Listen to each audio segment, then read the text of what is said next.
Hello students, I welcome you all to Samar IAS. I hope आप सब बहुत खैरियत से हैं, अपना बहुत ध्यान रख रहे हैं एंड सिंसियरली आप अपने एग्जामिनेशन की प्रिपरेशंस में लगे हैं, जमकर मेहनत कर रहे हैं। तो आज के सेशन में हम लोग 20 सितंबर 2023 का जो द हिंदू न्यूज़पेपर है उसके इंपॉर्टेंट करंट अफेयर्स को डिस्कस करेंगे for UPSC civil services 2024 as well as जो हमारे अपकमिंग स्टेट पीएससी के एग्जामिनेशंस हैं उनके लिए, प्लस दूसरे एग्जामिनेशंस भी जिसमें करंट अफेयर्स पूछा जाता है उनके लिए भी हम लोग इनको डिस्कस करेंगे। तो काफी कुछ है सीखने के लिए, काफी सारी चीजें हैं जानने के लिए। And now without any further ado ये भी बिगिन, शुरू करते हैं 20 सितंबर 2023 के important current affairs from the Hindu newspaper. चले देखते हैं सर। तो जो पहली न्यूज है ये अपने आप में बहुत हिस्टोरिक है एज वेल एज बहुत इंटरेस्टिंग एंड इंपॉर्टेंट न्यूज है। In a historic move Lok Sabha pass women's reservation bill, मतलब ये कि एक ऐतिहासिक कदम उठाते हुए लोकसभा ने वुमेन रिजर्वेशन बिल, महिला आरक्षण कानून जो है पास कर दिया है। ये बिल इसके पहले भी कई बार पास कराने की बहुत कोशिशें हो चुकी हैं। प्रेजेंट गवर्नमेंट के पहले भी जो गवर्नमेंट थी या सरकारें थी उन्होंने भी कोशिश करी थी, बट किसी ना किसी वजह से ये बिल पास नहीं हो पा रहा था। फाइनली अब ये बिल लोकसभा से पास हुआ है एंड ये अपने आप में बहुत हिस्टोरिक इसलिए है क्योंकि जब ये बिल फाइनली कानून बनेगा और इंप्लीमेंट होगा उसके बाद लोकसभा में और राज्यों के जो विधानसभाएं हैं, जो स्टेट की लेजिस्लेटिव असेंबलीज हैं, वहां पर महिलाओं के लिए 1/3 सीट्स रिजर्व हो जाएंगी। मतलब ये कि जब ये कानून लागू होगा उसके बाद लोकसभा में जो हमारी सांसद हैं उनमें मिनिमम, लोकसभा में मिनिमम 1/3 सांसद जो है वो महिला सांसद होना अनिवार्य हो जाएगा। इसी तरह राज्यों की जो विधानसभाएं हैं उनकी जो भी टोटल स्ट्रेंथ है उसका 1/3 नंबर जो है वो मिनिमम कम से कम महिला विधायक होंगी। एग्जाम्पल के लिए अगर किसी राज्य में किसी विधानसभा में 120 विधायकों की टोटल स्ट्रेंथ है तो इसका 1/3 बनता है 40। मतलब इस विधानसभा में ये कानून लागू हो जाने के बाद में कम से कम 40 विधायक जो होंगे वो महिला होंगी। तो ये इंपॉर्टेंट पॉइंट है। इससे होगा क्या, महिलाओं का सशक्तिकरण जो है, वुमेन एम्पावरमेंट का जो एक पूरा हम कोशिश में लगे हुए हैं, ये उसमें एक बड़ा निर्णायक कदम साबित होगा। इसके बाद महिलाओं की जो भागीदारी है आपका पब्लिक लाइफ में वो ज्यादा बढ़ेगी, पॉलिटिकल स्फीयर में महिलाओं का ज्यादा पार्टिसिपेशन बढ़ेगा और कहीं ना कहीं ये बहुत इंपॉर्टेंट कदम है। इससे इसको हम लोग एक तरीके से मान सकते हैं कि एक बहुत ज्यादा बूस्ट मिलेगा वुमेन एम्पावरमेंट की जो पूरी प्रक्रिया या मुहिम चल रही है उसमें। ये कानून पास कैसे करवाया गया है, कॉन्स्टिट्यूशनल अमेंडमेंट के थ्रू इसको पास करवाया गया है। वो 128th अमेंडमेंट किया गया है, ठीक है। कॉन्स्टिट्यूशन 128, 128वां संविधान संशोधन किया गया है, 128 कॉन्स्टिट्यूशनल अमेंडमेंट बिल 2023, जिसका नाम है नारी शक्ति वंदन अधिनियम। तो या तो आप इसको नारी शक्ति वंदन अधिनियम कह लें या फिर संविधान का 128वां संशोधन कह लें, जो भी आपको ठीक लगे। उसकी मदद से ये कानून पास या ये बिल पास करवाया गया। हालांकि यहां पर एक छोटी सी बात है इसकी इंप्लीमेंटेशन को लेकर, वो ये है कि ये कानून इंप्लीमेंट होने के पहले डीलिमिटेशन का इंतजार किया जाएगा। डीलिमिटेशन जो 2026 में होना है, जिसको हम लोग हिंदी में परिसीमन भी बोलते हैं, जब ये परिसीमन या फिर ये डीलिमिटेशन हो जाएगा जिसके तहत में लोकसभा की सीटें बढ़नी है, उसके बाद में फिर जो है ये महिला आरक्षण का कानून लागू करवाया जाएगा। एंड इसके लिए जो डाटा का इस्तेमाल किया जाएगा, ये वो अभी जो लेटेस्ट आपका सेंसस होने वाला है, जो अभी 2021 में होना था मगर अल्टीमेटली कोविड के चलते थोड़ा टल गया है, वो सेंसस जैसे ही होगा उसके बाद में डिलिमिटेशन होगा और उस डिलिमिटेशन के बाद में इस सेंसस के डाटा का इस्तेमाल करते हुए डिलिमिटेशन जब हो जाएगा उसके बाद में फिर ये कानून लागू करवाया जाएगा। तो ये पॉइंट अपने को याद रखना है कि हालांकि ये कानून, ये आपका कॉन्स्टिट्यूशन अमेंडमेंट पास हो गया है, कुछ वक्त में आपकी जो प्रेसिडेंट मैडम है वो इसके ऊपर साइन कर देंगी तो ये एक्ट भी बन जाएगा, मगर लागू अभी नहीं होगा। लागू होने के पहले क्या है, पहले डिलिमिटेशन या परिसीमन होना है। डिलिमिटेशन क्या होता है इसके बारे में थोड़ी देर में भी डिटेल में बातचीत करेंगे। एंड इसमें जो डाटा इस्तेमाल होगा इस परिसीमन या डिलिमिटेशन में, वो जो भी अभी आपका लेटेस्ट सेंसस कंडक्ट होना है 2021 का, जो में होना था, जो अभी कुछ वक्त में होने वाला है 2024 में इलेक्शन के बाद में जिसको करवाया जाएगा, उसके डाटा का इस्तेमाल करके डिलिमिटेशन होगा और उसके बाद में फिर यह कानून लागू करवाया जाएगा। यानी कि अगर लोकसभा की बात की जाए तो लोकसभा में इसका जो प्रोविजन है वो 2029 में लागू होगा, ना कि 2024 में। बात को समझिएगा, कहानी क्या है, आपने कॉन्स्टिट्यूशनल अमेंडमेंट एक्ट पास करके ये बोल दिया कि भैया ये 1/3 सीटें जो हैं लोकसभा में और विधानसभा में महिलाओं के लिए अब से आरक्षित होंगी और उस पर सिर्फ आपकी महिला कैंडिडेट ही आ सकती है। इससे आपका महिला सशक्तिकरण तो होना ही होना है, मगर क्योंकि लोकसभा में और में अभी डिलिमिटेशन होना है 2026 में, तो सीटें बढ़नी है। इसलिए ये लोग ये चाहते हैं कि सीटें एक बार बढ़ जाएं, उसके बाद में फिर उन सीटों का जो भी आपका 1/3 बनता है उतना रिजर्वेशन हम महिलाओं को देंगे। उसके पहले इंतजार किया जा रहा है एक प्रोसेस का जिसको कहा जाता है डीलिमिटेशन। डिलिमिटेशन, डिलिमिटेशन होना है 2026 में, और ये डिलिमिटेशन के पहले हम एक नए डाटा का इस्तेमाल का वेट कर रहे हैं जो आएगा सेंसस की मदद से। ये सेंसस 2024 का इलेक्शन होगा उसके बाद में करवाया जाएगा। तो पहले सेंसस होगी, सेंसस के बाद में उस डाटा की मदद से डिलिमिटेशन होगा, और उसकी मदद से फिर लोकसभा में सीटें बढ़ेंगी, और उसके बाद में फिर कॉन्स्टिट्यूशनल अमेंडमेंट एक्ट, ये जो 128वां है जिसको नारी शक्ति वंदन अधिनियम कहा गया है, उसको लागू करवाया जाएगा। इसलिए स्टेट लेजिस्लेटिव असेंबलीज में तो 2026 के बाद में ये लागू हो जाएगा। 2026 में जब ये प्रक्रिया हो जाएगी उसके बाद में 2026 में, 27 में, 28 में, 29 में जो भी इलेक्शंस होने हैं स्टेट लेजिस्लेटिव असेंबली के, वहां पर तो ये लागू हो जाएगा। मगर लोकसभा का जो इलेक्शन है वहां पर ये 2024 में लागू नहीं हो पाएगा, इसको 2029 से लागू करवाया जाएगा। ये बात अपने को ध्यान में रखनी है। अब ये कानून लागू हो गया होगा और बाकी सारी चीजें होंगी, महिला सशक्तिकरण होगा, वुमेन्स का पार्टिसिपेशन बढ़ेगा, सारी बातें ठीक है। आज की तारीख में क्या परिस्थिति चल रही है, थोड़ा उस पर भी बात कर लेते हैं। आज की जो कहानी है या जो आज की करंट पोजीशन है, महिलाओं का जो लेजिस्लेशंस में रिप्रेजेंटेशन है सेंट्रल के लेवल पर या स्टेट के लेवल पर, उस पर भी थोड़ी बात कर लेते हैं। आज की तारीख में लोकसभा की जो टोटल स्ट्रेंथ है उसका सिर्फ 15% महिलाएं हैं। बात को समझिएगा, यानी कि अगर हमारी लोकसभा में 100 सीटें होती तो उसमें से सिर्फ 15 सीटों में महिलाएं हैं। लोकसभा की टोटल स्ट्रेंथ का सिर्फ 15% जो है महिलाएं हैं। ऑब्वियस सी बात है, 1/3 वाला जब ये कंसेप्ट लागू हो जाएगा तो ये 15% काफी ज्यादा बढ़ेगा, तो यहां पर एक बूस्ट मिलेगा। इसी तरीके से कई सारी स्टेट लेजिस्लेटिव असेंबली में हालत उससे भी ज्यादा खराब है।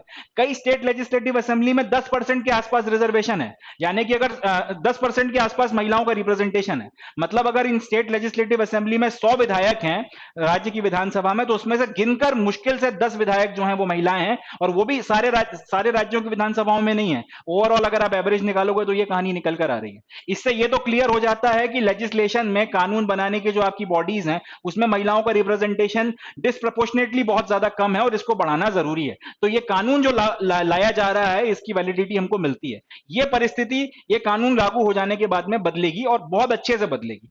इस बिल में एक बात और ये कही गई है कि महिलाओं के लिए जो सीट्स रिजर्व की गई हैं उसमें से 1/3 सीट जो है वो एससी या एसटी की महिलाओं के लिए रिजर्व की जाएंगी। इसको थोड़ा सा समझ लेते हैं। सपोज कर लीजिए कि आपके पास में 100 सीटें हैं, या चलें थोड़ा सा एक ऐसा नंबर ले लेते हैं जो 3 से आसानी से डिवाइड हो जाए। अगर आपके पास में 150 सीटें हैं विधानसभा में, इसका 1/3 बनता है 50, यानी कि इस 150 में से 50 सीटें महिलाओं के लिए रिजर्व हो गई। अब इन 50 सीटों में से का भी 1/3 निकाला जाएगा, और ये जो भी वैल्यू निकल कर आती है, जो भी राउंड ऑफ करके नंबर निकल कर आता है, उतनी सीटें एससी एसटी की महिलाओं के लिए रिजर्व की जाएंगी। ये भी इंपॉर्टेंट पॉइंट है कि जो 1/3 सीट्स रिजर्व की गई हैं महिलाओं के लिए, इसमें से भी 1/3 सीटें एससी एसटी की महिलाओं के लिए रिजर्व की जाएंगी, ताकि उनका जो प्रपोर्शन है वो भी बढ़ाया जा सके, उनको भी जो है पब्लिक लाइफ में ज्यादा से ज्यादा लेकर आया जा सके। ओबीसी के लिए यहां पे फिलहाल तो अभी कोई रिप्रेजेंटेशन नहीं दिया गया है, ओबीसी और जनरल सबको एक ही मानकर चला गया, बट हो सकता है आगे इसमें कुछ बदलाव वगैरह हो तो ओबीसी के लिए भी आ जाए। बट आज की तारीख में अभी तक, जब तक हम लोग बात कर रहे हैं, तब तक ओबीसी की जो कैटेगरी है उसके लिए रिजर्वेशन ये नहीं है। एससी एसटी के लिए 1/3 सीट रिजर्व, जो एक तो महिलाओं के लिए 1/3 सीट्स आपने रिजर्व कर दी, उसमें से 1/3 सीट्स जो है एससी एसटी की महिलाओं के लिए रिजर्व है। बाकी जितनी भी सीटें बचेंगी तो फिर उसमें जनरल और ओबीसी, बाकी सारी कैटेगरी की जो महिलाएं वो आ जाएंगी। अब जिस दिन से ये रिजर्वेशन लागू होगा उस दिन से ये, अभी संविधान में ये लिखा हुआ है कि इसको 15 सालों तक फोर्स में रखा जाएगा। याद रखिएगा, जिस दिन ये रिजर्वेशन लागू होगा उस दिन से 15 सालों तक ये फोर्स में रहेगा। इंपॉर्टेंट है, यानी कि अगर 2029 में ये लागू होता है तो 2029 से 2039, और उसमें आप 5 साल और ऐड कर लीजिए, 2044 तक ये कानून लागू रहेगा। अब बाद में संसद की मर्जी है उसको और ज्यादा बढ़ाना है या नहीं बढ़ाना है, बट आज की तारीख में ये 15 सालों तक के लिए लागू है। एंड ये जो रिजर्व सीट्स होंगी ये हर बार डीलिमिटेशन होने के बाद में रोटेट की जाएंगी। डीलिमिटेशन क्या है, क्या प्रक्रिया है, उस पर भी अपन लोग बात करेंगे। मगर ये जो रिजर्व सीट्स हैं, हर बार जब आपका डीलिमिटेशन करवाया जाएगा उसके बाद में इनको चेंज किया जाएगा, इनको रोटेट किया जाएगा। मतलब अगर कोई एक सीट आपने एक बार डीलिमिटेशन करवा के, एक बार में जो सीटें वगैरह आपने चेंज करी हैं, उसमें एक बार जो सीट आपने महिला आरक्षित कर दी है, अगला जब डीलिमिटेशन होगा तो जरूरी नहीं है कि वो सीट सेकेंड टाइम में भी उसके बाद भी जो है महिला आरक्षित ही रहे। हो सकता है वो जनरल सीट बन जाएगी और किसी और दूसरी सीट को जो है महिलाओं के लिए आरक्षित किया जाएगा। तो जो रिजर्व सीट्स हैं वो लगातार रोटेट होती रहेंगी, डिलिमिटेशन वगैरह हर बार जो डिलिमिटेशन करवाया जाएगा उसके बाद में, ये अपने को ध्यान रखना है। चलें, तो इतनी बातों में से जो क्वेश्चंस वगैरह बन सकते हैं वो क्या क्या हैं। पहला क्वेश्चन तो यही बन सकता है कि ये जो कानून है महिलाओं के लिए 1/3 रिजर्वेशन दिया गया है, ये राज्यसभा में लागू होगा कि नहीं होगा? जवाब है ये राज्यसभा में लागू नहीं होगा, ये सिर्फ लोकसभा के लिए है। सिर्फ लोकसभा में लागू होगा ये भी सच नहीं है। लोकसभा के साथ साथ राज्यों की विधानसभाओं में लागू होगा।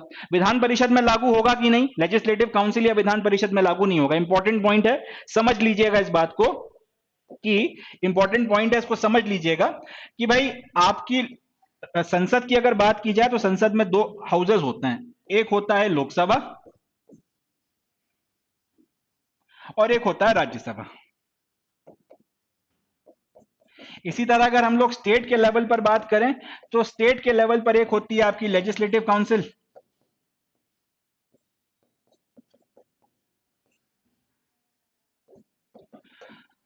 और एक होती है, अच्छा, एक होती है लेजिस्लेटिव असेंबली और एक होती है लेजिस्लेटिव काउंसिल।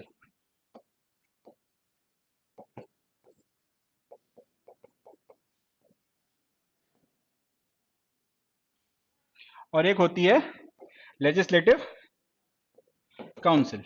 लोकसभा को भी हिंदी में, ये तो खैर हिंदी शब्द ही है, लोकसभा और राज्यसभा। लोकसभा को कई बार हम लोग लोअर हाउस भी बोलते हैं और राज्यसभा को अपर हाउस भी बोलते हैं। लेजिस्लेटिव असेंबली को हिंदी में बोला जाता है विधानसभा और लेजिस्लेटिव काउंसिल को बोला जाता है विधान परिषद। अब लोक जो अपना जनरल इलेक्शन होता है वो किसका इलेक्शन है? लोकसभा का इलेक्शन है। इसी तरीके से राज्यों का जो जनरल और लोकसभा के इलेक्शन के थ्रू कौन चुनकर आता है? लोकसभा के इलेक्शन के थ्रू जो आपके सांसद चुनकर आते हैं, अल्टीमेटली उसी से फिर हमारी केंद्र सरकार या सेंट्रल गवर्नमेंट बनती है। राज्यों के लेवल पर जो इलेक्शन होते हैं वो लेजिस्लेटिव असेंबली के इलेक्शन से विधानसभा के इलेक्शन है। इसमें विधायक चुनकर आते हैं और यहां से फिर जो भी पार्टी या पार्टी का कोalition मेजोरिटी बना मार के ले जाता है, मेजोरिटी बना लेता है, वो फिर अपनी राज्य सरकार बनाता है। आपका विधान परिषद का इलेक्शन हो या फिर राज्यसभा का इलेक्शन हो, इसका गवर्नमेंट फॉर्मेशन से कोई लेना देना नहीं है। जब ये 1/3 रिजर्वेशन लागू होगा महिला आरक्षण का, तो वो कहां कहां पे लागू हो रहा है? लोकसभा में लागू हो रहा है नेशनल लेवल पर, और लेजिस्लेटिव असेंबली या विधानसभा में लागू हो रहा है स्टेट के लेवल पर। राज्यसभा में ये रिजर्वेशन नहीं दिया जाएगा और विधान परिषद में या लेजिस्लेटिव काउंसिल में ये रिजर्वेशन नहीं दिया जाएगा। तो क्वेश्चंस में याद रखिएगा, अगर आपसे ये पूछ लिया जाए कि इन दोनों चारों हाउसेस में दिया जा रहा है, गलत है। या फिर ये बोला जाए कि सिर्फ लोकसभा में दिया जा रहा है बाकी कहीं नहीं दिया जा रहा है, वो भी गलत है। लोकसभा में दिया जा रहा है और विधानसभा में दिया जा रहा है। राज्यसभा में और विधान परिषद अगर किसी राज्य में है तो वहां पर जो है रिजर्वेशन नहीं दिया जा रहा है। दूसरा ये कि ये कौन से अमेंडमेंट से पास हुआ है, तो ये अपने को याद रखना पड़ेगा। यहां पे न्यूज़पेपर्स में भी कुछ गलती हुई है, कई जगहों पर 128 की जगह 126 लिखा हुआ है। सही जो है वो 128 है। 128वां कॉन्स्टिट्यूशनल अमेंडमेंट किया गया है जिसको नाम दिया गया है नारी शक्ति वंदन अधिनियम, और इसके तहत में इसको पास किया गया है। और कब तक लागू किया होगा? ये 15 सालों तक इसको लागू करवाया जाएगा। लास्ट पेज क्या है इसमें कि जो अपना लेटेस्ट अभी डिलिमिटेशन होना है 2026 में, उसके बाद में इसको लागू करवाया जाएगा। तो लोकसभा में ये इफेक्ट में कब आएगा? 2026 में आएगा। बाकी लोकसभा में इफेक्ट में कब आएगा? 2029 के इलेक्शन में आएगा। बाकी जो विधानसभाएं वहां पे 2026 के बाद में जब ये लागू हो जाएगा, उसके बाद जैसे जैसे इलेक्शन होंगे वहां पर इसको इंप्लीमेंट कराया जाएगा। इतनी बातें हैं जो अपने को याद रखनी है। लाना जरूरी क्यों हो गया था? मेंस में अगर क्वेश्चन आता तो इसको आप कोट कर सकते हैं कि आज की तारीख में 75 साल के बाद भी 10 तरीके की चीजें कर ली। बेटी पढ़ाओ हो गया, महिलाओं को जो है एजुकेशन में काफी सारी फैसिलिटीज दे दी, 10 तरीके के काम करके देख लिया। उसके बाद भी सेंट्रल लेवल पर टोटल स्ट्रेंथ का 15% महिला रिप्रेजेंटेशन जैसे तैसे बना है। राज्यों में हालत उससे ज्यादा खराब है, 10% के आसपास रिप्रेजेंटेशन है। तो ये एक बहुत जरूरी काम था जिसको करना ही था। मतलब आप ये नहीं कह सकते कि इसको यार टाल सकते थे या ये बहुत ज्यादा रियायत दी जा रही है, ऐसा नहीं है। जो स्थिति अभी बनी हुई है वो चीख चीख के कह रही है कि महिलाओं को अभी भी लॉ मेकिंग प्रोसेस में कम से कम जो है, बराबरी तो बहुत दूर की बात है, बराबरी के आसपास का रिप्रेजेंटेशन भी जो है नहीं दिया जा रहा। इसलिए ये बहुत जरूरी कदम है। अगर अगर हम लोग 2 मिनट के लिए मान लें कि लोकसभा की स्ट्रेंथ 100 है, उसमें से अगर 15 महिलाएं मैक्स टू मैक्स आप दे पा रहे हैं या महिला सांसद दे पा रहे हैं, तो ये अपने आप में एक शर्म की बात है। यही इसी विधानसभाओं में भी अगर ये मान लें कि किसी राज्य की विधानसभा की टोटल स्ट्रेंथ अगर 100 है, उसमें अगर 10 महिला विधायक निकलकर नहीं आ रही, तो ये भी अपने आप में एक शर्मनाक स्थिति है। भारत में को जो हम डेमोक्रेसी कहते हैं, महिला पुरुष के जो आपके सारे आपके अधिकार बराबर हैं, उसके बाद में 75 साल की आजादी के बाद में ये डिसअपॉइंटिंग फिगर है। इसलिए ये आपका जो अमेंडमेंट करना और ये रिजर्वेशन देना जरूरी हो गया था, ये याद रखिएगा। इसके बाद में अगर ये पूछ लिया जाता है कि एससी एसटी और ओबीसी तीनों के लिए रिजर्वेशन है, तो वो गलत है। एससी एसटी की महिलाओं के लिए रिजर्वेशन है, बाकी जो सारी महिलाएं हैं उनके लिए ओबीसी के लिए अलग से रिजर्वेशन नहीं है, बाकी सारी महिलाओं को उसमें के जनरल में काउंट किया जाएगा। मतलब क्या, आपने 1/3 सीट्स रिजर्व कर दी, उस 1/3 का 1/3 जो है वो एससी एसटी के लिए रिजर्व्ड है, बाकी जो सीट्स हैं उस पे ओबीसी या जनरल कैटेगरी की महिलाएं जो है कोई भी आ सकती हैं। अलग से ओबीसी की महिलाओं को इस रिजर्वेशन के कोटे में भी अलग से जो है कोटा नहीं दिया गया, ये अपने को ध्यान रखना है। बाद में चेंज हो जाए तो हो जाए, कुछ कहा नहीं जा सकता, बट अभी की कहानी यही है। एंड डिलिमिटेशन हर बार जब होगा उसके बाद में इन रिजर्व सीट्स को बदला जाएगा। एक बार अगर आपने कहीं पे कोई रिजर्व सीट्स दे दी हैं तो ऐसा नहीं है कि वो पत्थर की लकीर हो गया और उसे चेंज नहीं किया जा सकता। ये डिलिमिटेशन वगैरह के बाद में लगातार ये रिजर्व सीट्स बदली जाएंगी। एक बार अगर किसी सीट को महिला आरक्षित कर दिया गया तो जरूरी नहीं है कि बाद में भी वो महिला आरक्षित ही रहे, उसको चेंज किया जा सकता है। अब इतनी बातचीत में बार बार जो ये शब्द आ रहा है डिलिमिटेशन, डिलिमिटेशन क्या होता है थोड़ा सा उसके बारे में बातचीत करते हैं। चलें देखते हैं सर।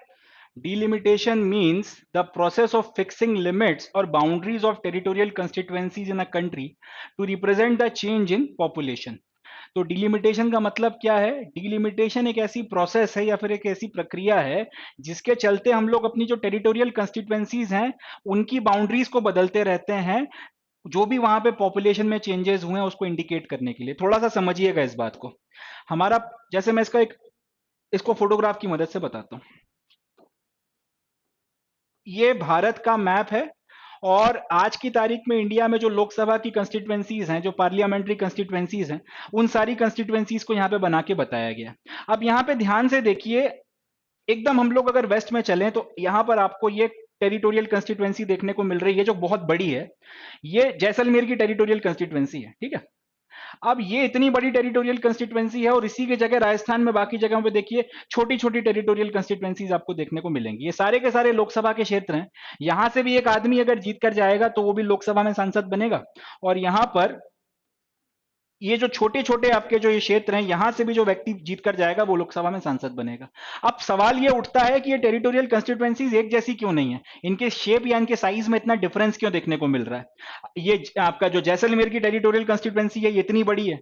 इसी तरीके से अगर हम लोग ऊपर की तरफ नॉर्थ में देखें तो लद्दाख की जो टेरिटोरियल कंस्टिट्यूएंसी है ये अच्छी खासी बहुत बड़ी टेरिटोरियल कंस्टिट्यूएंसी है। थोड़ा सा इसका हिस्सा ऑक्यूपाइड कश्मीर का जो पाकिस्तान के पास में है, जो हाल फिलहाल कुछ वक्त तक के लिए उनके पास में है, वो भी इसमें इंक्लूड करके अगर हम देखें तो ये इतनी बड़ी टेरिटोरियल कंस्टिट्यूएंसी बन रही है।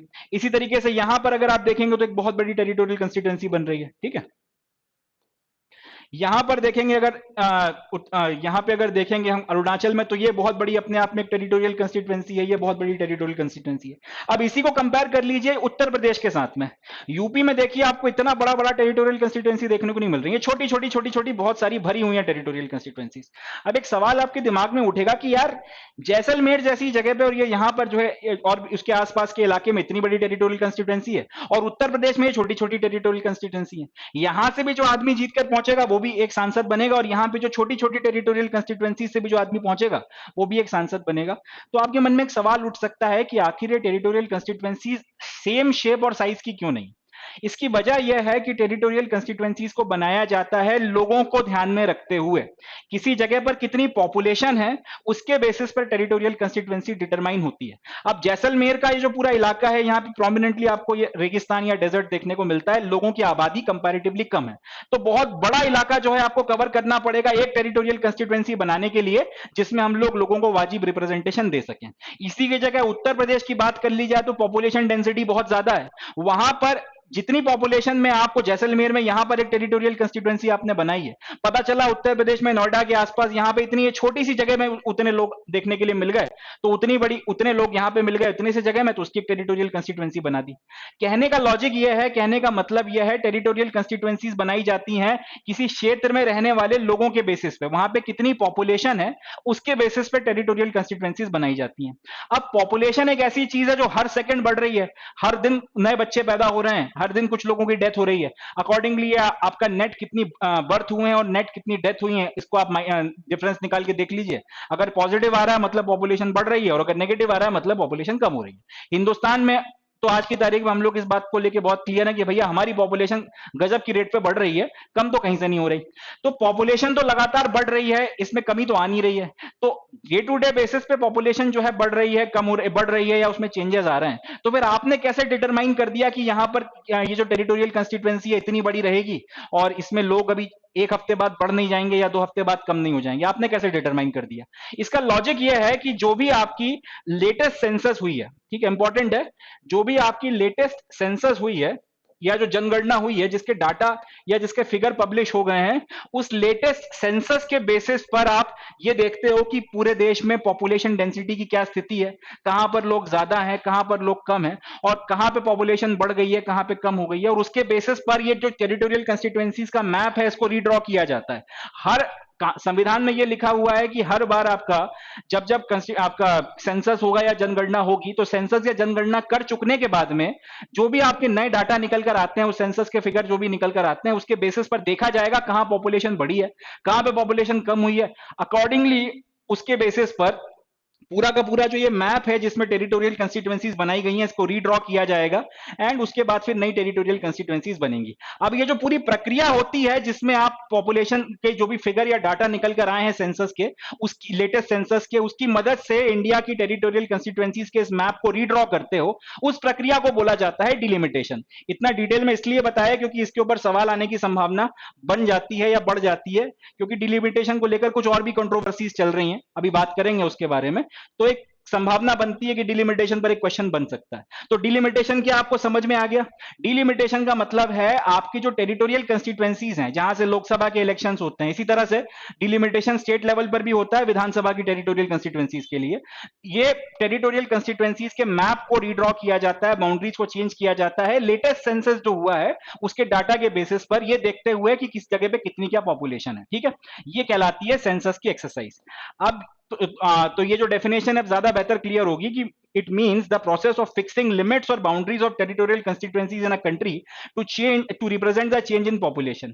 संविधान में ये लिखा हुआ है कि डिलिमिटेशन हर आपके सेंसस के बाद में होगी, और सेंसस कब कब होता है? हर 10 साल में एक बार होता है। इसका मतलब जैसे ही हर 10 साल में एक बार आपका सेंसस होगा, उसी के साथ में आपका डिलिमिटेशन होना चाहिए, और डिलिमिटेशन के बाद में टेरिटोरियल कंस्टिट्यूएंसीज जो है उनमें चेंजेस होने चाहिए।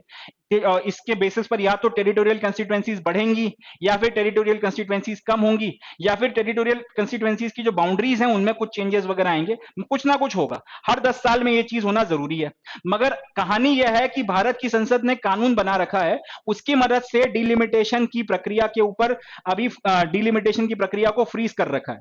बात को समझिएगा, भारत का संविधान यह कहता है कि हर सेंसस के बाद में डिलिमिटेशन होगा। डिलिमिटेशन को डी लिख देते हैं और सेंसस को सी लिख देते हैं।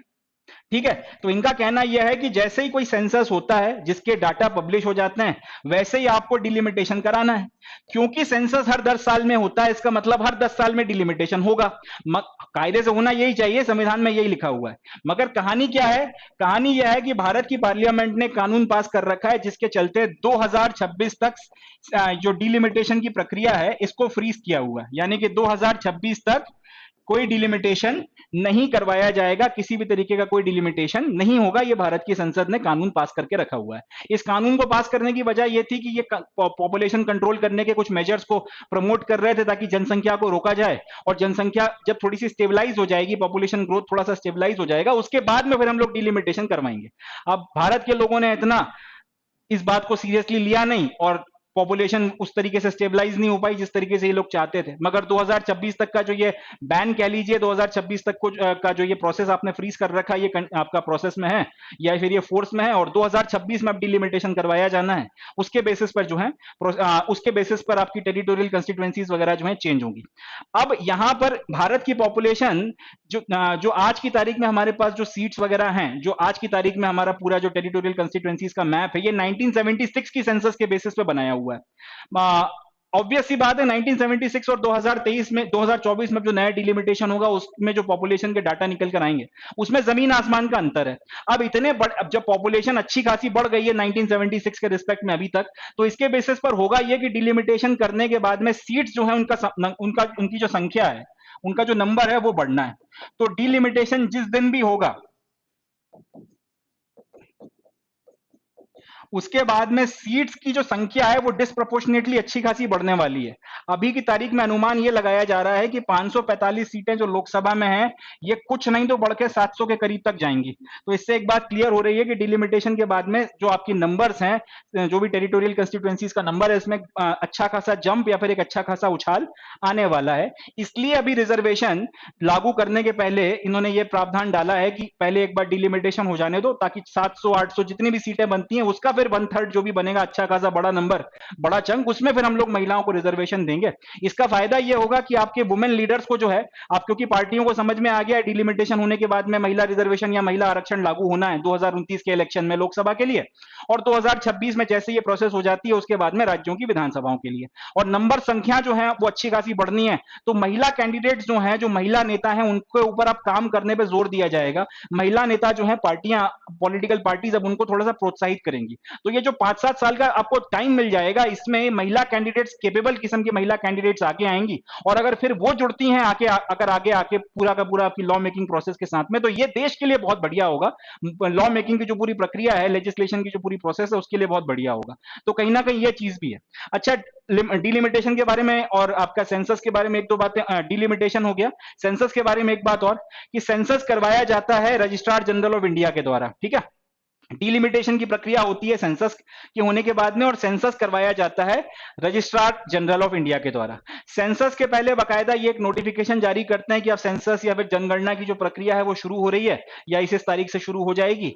और जिस दिन ये नोटिफिकेशन आता है, उस दिन के बाद से एडमिनिस्ट्रेटिव बाउंड्रीज जो भी हैं सारी की सारी वो फ्रीज हो जाती हैं। उसमें फिर किसी तरीके का कोई चेंज नहीं कराया जाता, उसमें कोई चेंजेस नहीं होते। ये डाटा आ जाने के बाद में, डिलिमिटेशन करता कौन है, ये भी एक इंपॉर्टेंट पॉइंट है, इसको अपने को ध्यान रखना है।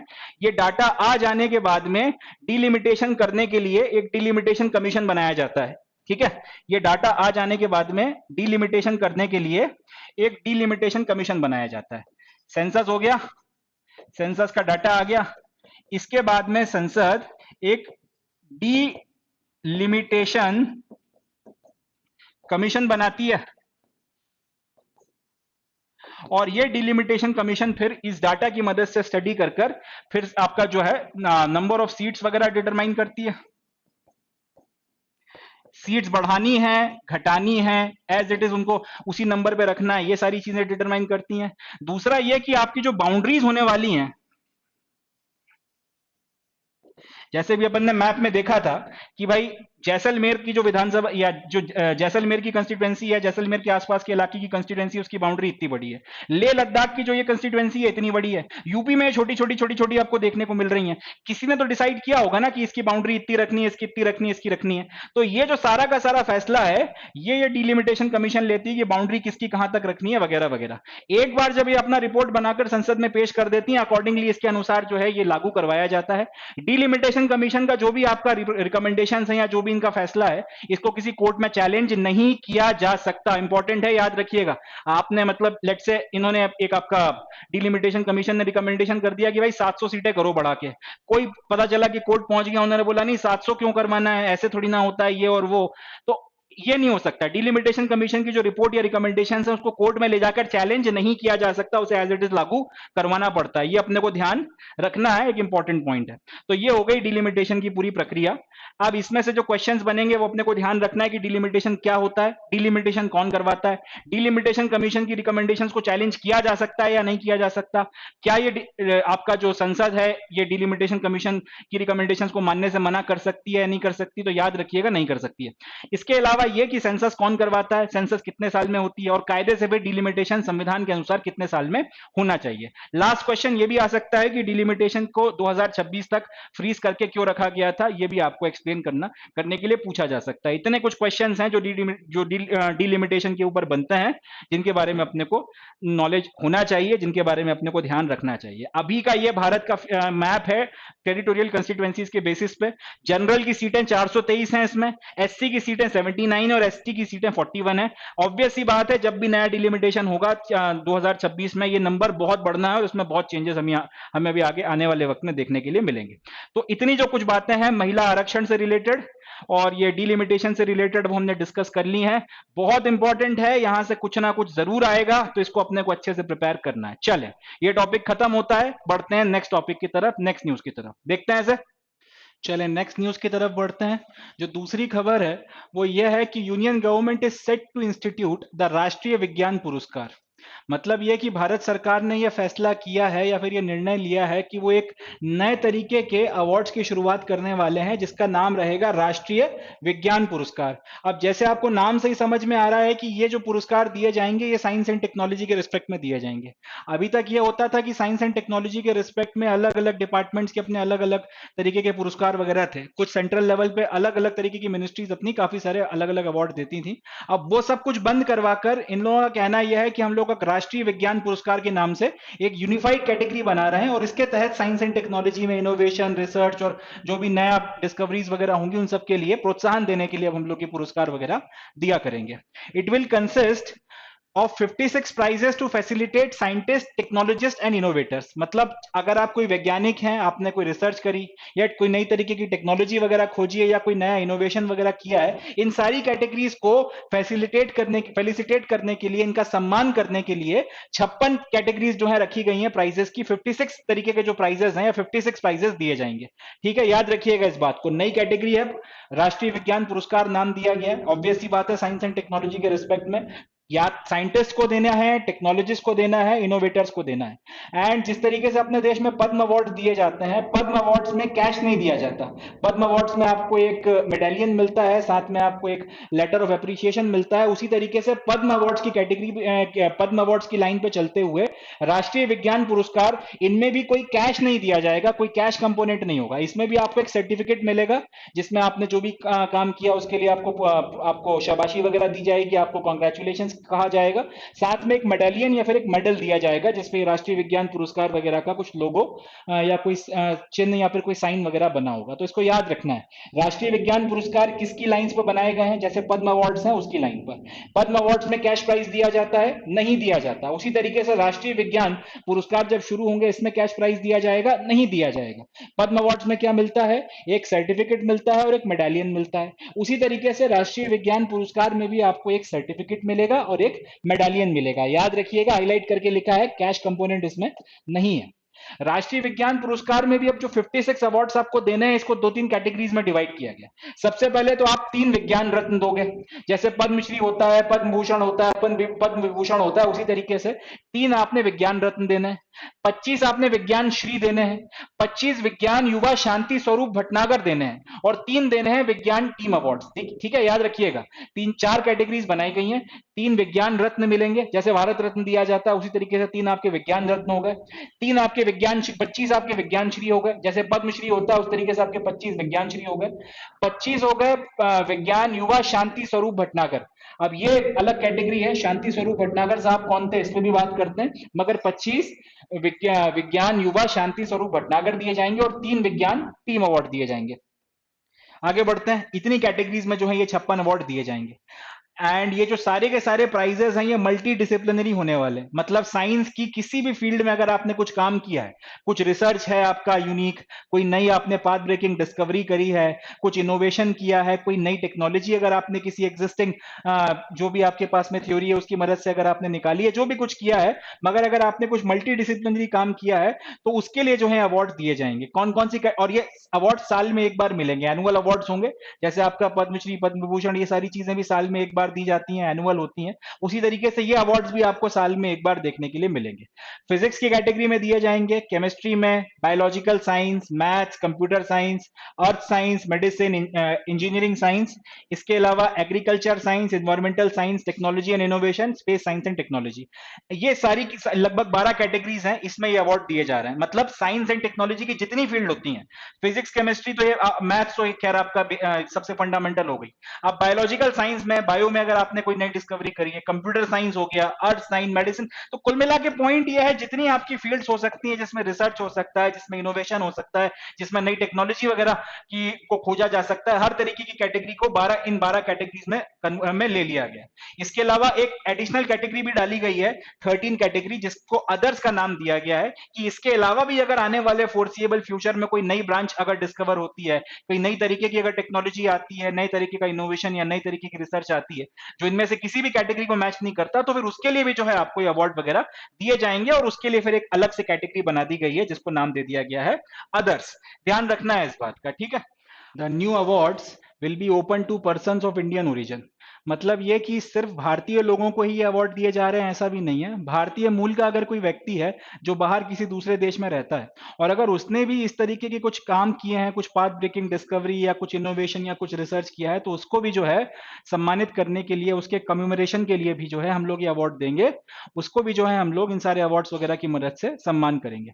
अब ये अवार्ड जिस तरीके से पद्म अवार्ड्स के केस में होता है कि पहले एक दिन उनकी घोषणा होती है और उसके बाद में फिर एक सेरेमनी में उनको दिया जाता है, एग्जैक्टली उसी तरह से यहां पर भी किया जाएगा। 11 मई के दिन इनकी जो है एनुअली घोषणा की जाएगी। हर साल 11 मई के दिन इन अवार्ड्स की घोषणा होगी, जिस दिन हमारा नेशनल टेक्नोलॉजी डे पड़ता है, और 23 अगस्त के दिन फिर इन अवार्ड्स को दिया जाएगा। मतलब 11 अगस्त को अनाउंस हो जाएगा कि किन किन लोगों को ये अवार्ड्स मिलने हैं और किस किस कैटेगरी में दिए जाने हैं, एंड 23 अगस्त को फिर ये अवार्ड्स दिए जाएंगे। तो जिस दिन ये घोषणा होगी उस दिन 11 मई को हम लोग नेशनल टेक्नोलॉजी डे के तौर पर मनाते हैं, और 23 अगस्त को नेशनल स्पेस डे के तौर पर जो है आपसे सेलिब्रेट किया जाएगा आने वाले साल से। इस साल घोषणा हुई है। तो अब 11 मई को क्या हुआ था, नेशनल टेक्नोलॉजी डे के तौर पर इसको क्यों मनाते हैं? उसकी वजह है कि इस दिन हम लोगों ने पोखरण में 11 मई 1998 को अपना सेकंड न्यूक्लियर टेस्ट किया था सक्सेसफुली। एटम बॉम्ब हमारा टेस्ट किया था, दुनिया को बताया था कि हमने एटम बॉम्ब बना लिया, and now we are a nuclear power, India has developed its own nuclear weapons. हम लोगों ने उस दिन ये घोषणा कर दी थी सक्सेसफुल अपना ये बनाने के बाद में। तो उस चीज को कम्मेमोरेट करने के लिए हम लोग 11 मई को नेशनल टेक्नोलॉजी डे के तौर पे मनाते हैं। इसी तरीके से इस साल 23 अगस्त को, क्योंकि हम लोगों ने सक्सेसफुल सॉफ्ट लैंडिंग करी है मून के ऊपर, इस चीज को कम्मेमोरेट करने के लिए प्राइम मिनिस्टर साहब ने ये घोषणा करी है कि भाई हम लोग जो है अब से हर साल इस दिन को नेशनल स्पेस डे के तौर पे मनाएंगे। तो 11 मई जो आपका नेशनल टेक्नोलॉजी डे है उस दिन इसकी घोषणा होगी, और नेशनल स्पेस डे के दिन जो है इनके अवार्ड दिए जाएंगे। अब ये जो राष्ट्रीय विज्ञान पुरस्कार हैं 2024 से इनकी शुरुआत हो रही है, एंड इनको अवार्ड कौन करेगा? प्रेसिडेंट साहब करेंगे, और अगर प्रेसिडेंट साहब या प्रेसिडेंट मैडम अगर मौजूद नहीं है, जो भी हैं आपके मेल या फीमेल अकॉर्डिंगली, तो फिर वाइस प्रेसिडेंट जो है वो इन अवार्ड्स को देंगे। इतनी बातें हैं जो अपने को ध्यान में रखनी है राष्ट्रीय विज्ञान पुरस्कार के रिस्पेक्ट में। अच्छा, अब नेक्स्ट सवाल ये उठता है कि भाई अगर ये अवार्ड देने हैं किसी को, तो फिर किसी को डिसाइड भी करना पड़ेगा कि किसको आप ये अवार्ड देंगे, किसको ये अवार्ड नहीं देंगे। तो जिस तरीके से पद्म अवार्ड्स के सिलेक्शन के लिए कमेटी बनाई जाती है कि किस व्यक्ति को पद्म अवार्ड दिए जाएं या ना दिए जाएं, उसी तरीके से उसी लाइन पे आगे बढ़ते हुए एक कमेटी बनाई जाएगी राष्ट्रीय विज्ञान पुरस्कारों के लिए भी। हर साल ये कंस्टिट्यूएंसी का आपका ये आपका जो कमेटी है इसको बनाया जाएगा, हर साल इसको कंस्टिट्यूट किया जाएगा, और फिर ये लोग जो हैं जिन जिन लोगों को नाम जिन जिन लोगों को ये अवार्ड देने हैं उन अवार्डीज के नाम रिकमेंड करेंगे। अभी हाल फिलहाल के लिए ये किया गया है कि जो आपकी council of scientific and industrial research है, CSIR हम उसको शॉर्ट में बोलते हैं, फिलहाल के लिए तो CSIR यानी कि council of scientific and industrial research जो है ये कोऑर्डिनेट करेगा administration of the award process for 2 years. यानी कि 2 साल तक ये कमेटी कैसे बनेगी, इसमें कौन कौन शामिल होगा, किस तरीके से इनके नाम वगैरह डिसाइड किए जाएंगे, किन पैरामीटर्स के बेसिस पे आपने किसी अवार्डी को डिसाइड किया है, ये सारी चीजें अभी CSIR 2 साल के लिए देखने वाला है।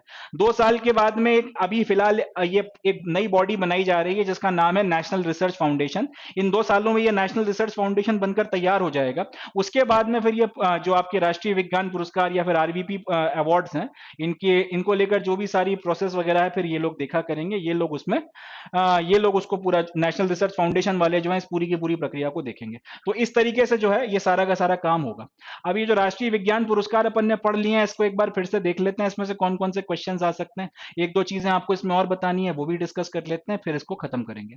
तो पहली बात यह कि राष्ट्रीय विज्ञान पुरस्कार किन की लाइंस पे ड्रॉ किए गए, किन के लाइन पे बनाए गए? याद रखिएगा पद्म अवार्ड्स की लाइन पर इनको बनाया गया। इसमें आपको क्या मिलेगा? कैश मिलेगा, नहीं मिलेगा? जवाब है पद्म अवार्ड्स में भी कैश नहीं मिलता, इसमें भी नहीं मिलेगा। जिस तरह से पद्म अवार्ड्स में आपको एक सर्टिफिकेट मिलता है कमेमोरेशन के लिए और एक मेडालियन दिया जाता है, एग्जैक्टली उसी तरह से यहाँ पर भी एक कमेमोरेशन का सर्टिफिकेट और एक मेडालियन या फिर एक मेडल दिया जाएगा। दूसरा, इसमें कैटेगरीज बनाई गई हैं। राष्ट्रीय विज्ञान पुरस्कार में 56 अवार्ड दिए जाएंगे। एक विज्ञान, 3 विज्ञान रत्न होंगे, कुछ विज्ञान श्री, 25 विज्ञान श्री, 25 आपके विज्ञान युवा शांति स्वरूप भटनागर एंड 3 विज्ञान टीम अवार्ड्स। अब इसमें जो ये नाम आ रहा है विज्ञान युवा शांति स्वरूप भटनागर, इसमें आप लोगों में से कईयों के दिमाग में आया होगा कि ये शांति स्वरूप भटनागर साहब कौन है। तो थोड़ा इन पे बात कर लेते हैं। शांति स्वरूप भटनागर साहब जो है, इन्होंने council of scientific research and industrial training CSIR की जो लेबोरेटरीज वगैरह हैं इनको बनाने में मदद करी थी। 1942 में हमारे यहाँ CSIR की लेबोरेटरीज भारत की आजादी के पहले सेटअप करवाने में इनका योगदान है। आजादी के बाद में भी इन्होंने फिर काफी सारी लेबोरेटरीज वगैरह को बनाया। आज की तारीख में अपने देश में जो जितनी सारी रिसर्च लेबोरेटरीज हैं जो CSIR के अंडर में काम करती हैं, और CSIR आज की तारीख में दुनिया का सबसे बड़ा पब्लिकली फंडेड रिसर्च ऑर्गेनाइजेशन है आज की तारीख में, याद रखिएगा इस बात को। तो ये पूरा का पूरा इतना बड़ा सेटअप जो बनकर आज तैयार हुआ है, उसके जनक जो थे शांति स्वरूप भटनागर साहब थे। खुद एक केमिस्ट थे, केमिस्ट्री वगैरह में इन्होंने काफी रिसर्च और काम किया है, बट आज की तारीख में नेशनल रिसर्च लेबोरेटरीज के पिता के तौर पे, father of Indian national research laboratories के तौर पर इनको जाना जाता है। और इनके नाम से पहले भी अवार्ड दिए जाते थे, मगर जब से गवर्नमेंट ने डिसाइड किया कि राष्ट्रीय विज्ञान पुरस्कार दिए जाएंगे, तो इनका जो अवार्ड है वो अपने आप में बहुत प्रेस्टिजियस अवार्ड है। उसकी स्मृति लोगों के दिमाग से ना निकल जाए, लोगों के दिमाग में ये रहे कि भाई शांति स्वरूप भटनागर जैसी जो एक महान विभूति इस देश में जन्मी है, इसलिए इनके नाम को स्पेसिफिकली जो है रिटेन किया गया। इनके नाम से भी अवार्ड दिया जाता था, शांति स्वरूप भटनागर अवार्ड। तो अब क्योंकि राष्ट्रीय विज्ञान पुरस्कार दिए जाएंगे बट, और वो अवार्ड बंद होगा, मगर इनका नाम जो है वो रहे लोगों के जहन में, लोग याद रखें कि किस तरीके के महान लोग इस देश में रहे, तो इनका नाम रिटेन किया गया है। विज्ञान युवा अवार्ड ना बोल के विज्ञान युवा शांति स्वरूप भटनागर बोला गया, याद रखिएगा। क्योंकि इनका नाम अभी है हाल फिलहाल, क्योंकि अब थोड़ा सा करंट अफेयर्स में आ गया है, तो यूपीएससी एक सवाल बना सकती है कि शांति स्वरूप भटनागर साहब कौन थे, CSIR को लेकर इनका क्या योगदान है, कितनी इन्होंने रिसर्च लेबोरेटरीज वगैरह सेटअप करी। इसके ऊपर थोड़ा सा जो है आपको पढ़ना चाहिए, थोड़ा सा इसके ऊपर आपको रिसर्च करनी चाहिए। ये क्वेश्चन वगैरह यहां से बनते हैं। इसके बाद में किन किन कैटेगरीज में दिए जाएंगे, तो लगभग लगभग साइंस की, विज्ञान की, टेक्नोलॉजी की, प्रौद्योगिकी की जितनी कैटेगरीज हो सकती हैं सबको कवर किया गया, और लगभग 12 कैटेगरीज में। इसके अलावा एक अदर्स की कैटेगरी भी डाली है कि अगर इन सब में से किसी एक में ना आए तो फिर अदर्स की कैटेगरी में ये अवार्ड आपको दिए जाएंगे। बाकी किस दिन दिए जाएंगे, पर किस किस लोगों को दिए जाएंगे, इंडियंस एलिजिबल है, पर्सन ऑफ इंडियन ओरिजिन भी जो है वो एलिजिबल है।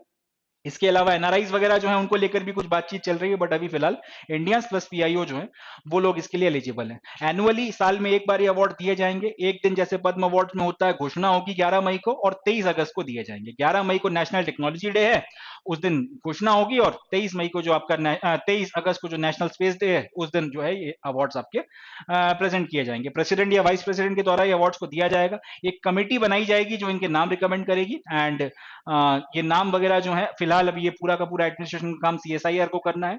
एक नई बॉडी बनवाई जा रही है जिसका नाम है नेशनल रिसर्च फाउंडेशन, और वो फिर जो है 2 साल के बाद में इसका पूरा सारी चीजें वगैरह जो है वो इसको देखेंगी। तो ये कुछ राष्ट्रीय विज्ञान पुरस्कार के बारे में इंपॉर्टेंट फैक्ट्स हैं।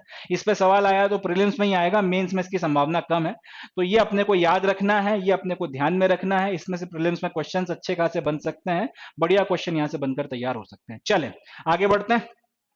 So with this we come to end of today session. आज के सेशन में बस इतना ही। मिलता हूं मैं आपसे नेक्स्ट सेशन में, जिसमें हम लोग 21 सितंबर 2023 के इंपॉर्टेंट करंट अफेयर्स को डिस्कस करेंगे। आई होप आपने सेशन को एंजॉय किया होगा, आपको ये सेशन हेल्पफुल लगा होगा। तो चैनल को सब्सक्राइब करें, वीडियोस को लाइक करें, कमेंट करें। अपने जो दूसरे साथी हैं जो यूपीएससी सिविल सर्विसेज की प्रिपरेशन कर रहे हैं, या फिर स्टेट पीएससी की प्रिपरेशन कर रहे हैं, या फिर दूसरे किसी कॉम्पिटिटिव एग्जामिनेशन की जिसमें general studies and current affairs आ रहा है, उसकी प्रिपरेशन कर रहे हैं, तो उनको भी इसके बारे में बताएं, उनसे भी ये वीडियोस वगैरह शेयर करें। एंड जुड़े रहें समर आईएएस के साथ, मेहनत करते रहें, पढ़ते रहें, एंड याद रखें समर शेष है, कभी भी डिसहार्टेंड ना हो, चलते रहें। थैंक यू, जय हिंद।